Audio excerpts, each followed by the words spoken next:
Thanks for joining me on this drive while I provide some insights after 3 years of Porsche 996 Boxster ownership. Throughout my life, I've always wanted a Porsche. As a child, I fell in love with the Porsche 356 Speedster and James Dean's 550 Spider. Then as a teenager, I wanted the Porsche 930 Turbo. Considering its moniker of Widowmaker, I'm glad that I didn't buy one. When I first saw the Porsche 96 Boxster, it reminded me of the Porsche 550 Spider, which provided for this car's inspiration. After performing an exhaustive search, I finally purchased this 2001 Porsche 996 Boxster with 44,000 original miles.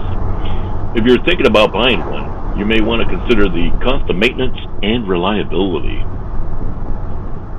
If you're looking at getting into one of these cars, one of the things that you'll definitely want to be aware of is the IMS bearing failures.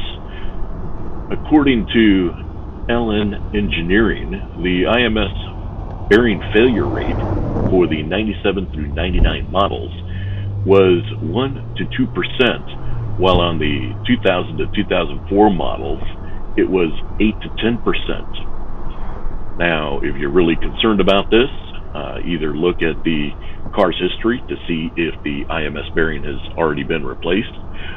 If not, then you may want to consider the replacement of the IMS bearing, which will cost about $3,000. There are a lot of aftermarket IMS bearings out there that will take care of this problem for you, so don't let this be a hindrance to purchasing one.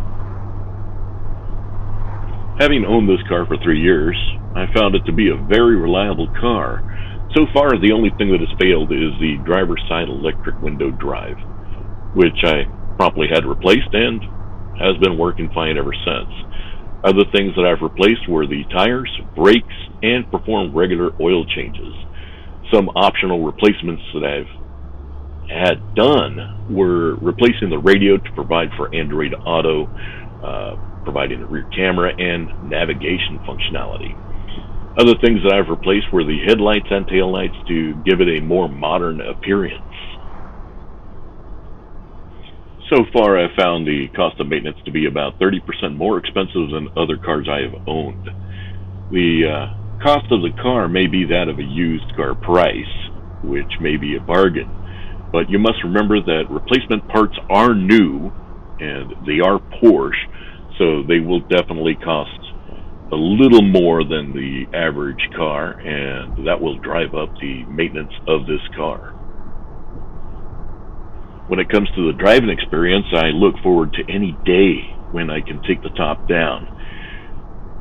When driving this car, this is a mid-engine configuration, and with the sports car suspension, it makes for very stable handling.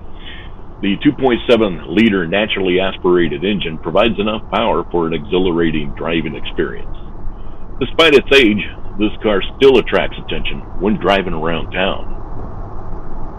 After 3 years of ownership, I still consider this a very fun car to drive. I don't regret buying it, and I would recommend others who may be looking to buy one to get one. If you're in the market to buy a Porsche 986 Boxster, you may want to consider buying one with the lowest mileage available and with records of its maintenance history. If you're concerned about the IMS bearing, leave enough in your budget to replace it. There are a lot of great aftermarket parts out there that will help resolve this issue. If you've always wanted a Porsche, you may want to consider the Porsche 986 Boxster. I'm pretty sure that it'll put a smile on your face like it has mine.